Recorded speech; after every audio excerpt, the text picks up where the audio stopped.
Hi guys, in this video we are going to look at computing relative frequency and answering some questions about qualitative data.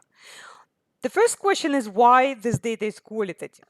Now these are letter grades A, B, C, D, F. So these are not numbers, these are words. So that means the data is qualitative and it is already summarized. So we have the frequency for each category listed. So we just have to compute the relative frequency.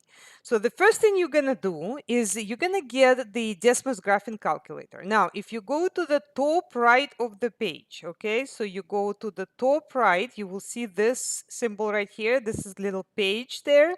So you're gonna click on that, and there you will see where it says resources, and it'll say Desmos graphing calculator. And what you need is you need this option, because the other option will open Desmos in a separate tab and it's not convenient. You want to open it what's called a sidebar. So this is where the window just hovers over the question. And so that's what I'm going to do. I'm just going to open it in a sidebar right here. And then I can actually move it wherever I want it, right? And I can also resize it on the bottom right. This is where I can resize it so that it's convenient and I can see everything. So what I need to do first is define a list that is going to have the frequencies that are listed here. And I'll call this list F. Now, you can call it whatever you want, but you have to be consistent. You have to refer to it as capital F because Desmos is case sensitive. So you need the square brackets for a list. This is something that you need to remember. And then you're just going to type the frequencies separated by a comma.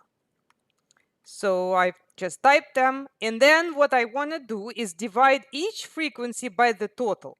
Now, what you could do if you just manually do this, you would just say, okay, well, what is 9 plus 10 plus 5 plus 3 plus 1? Well, that's 28. So you can actually go ahead and divide 9 over 28. And then you can divide 10 over 28 and so on. But it's not efficient. You want just a formula. And the formula that I proposed in the lecture was to take the F and divide it by total F. So what I just typed, again, let's go slow. I typed F, then division, which is the forward slash. It's the same key that is the question marks, but you don't need the shift. You just press that division. Then you type the word total, so Total. Then you open parentheses, and then you have to also type capital F. So why capital F? Because you are referring to the same list. So you're dividing each number by the total. Now, Desmos displays only the first value, but if you open this up by clicking on 5-element list, you will see all the relative frequencies listed. Okay. Now, there's one other thing that we do want to worry about, and that's the rounding.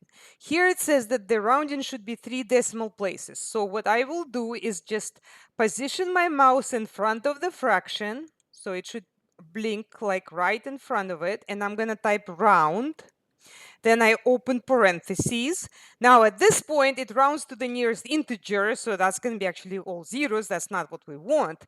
We want to round to 3 decimal places. So we need to type a comma after, and then we put 3.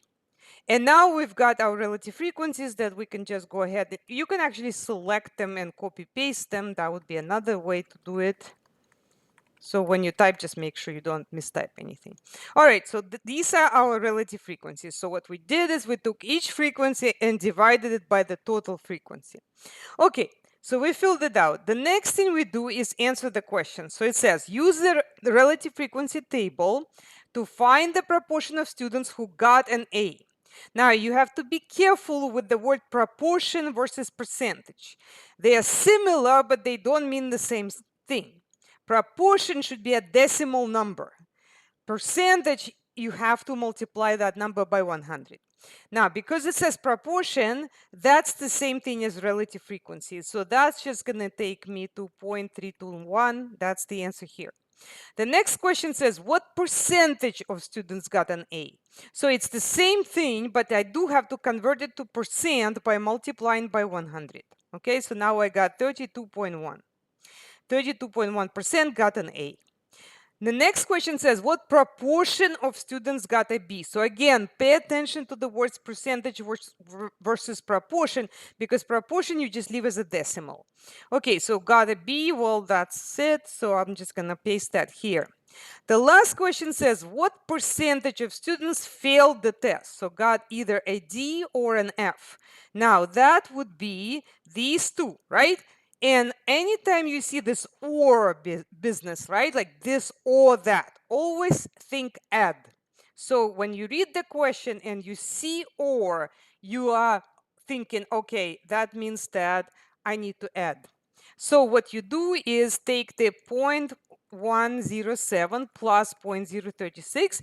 That would have been the answer, yes. But again, it says percentage, not proportion. So you're going to have to take this number multiplied by 100.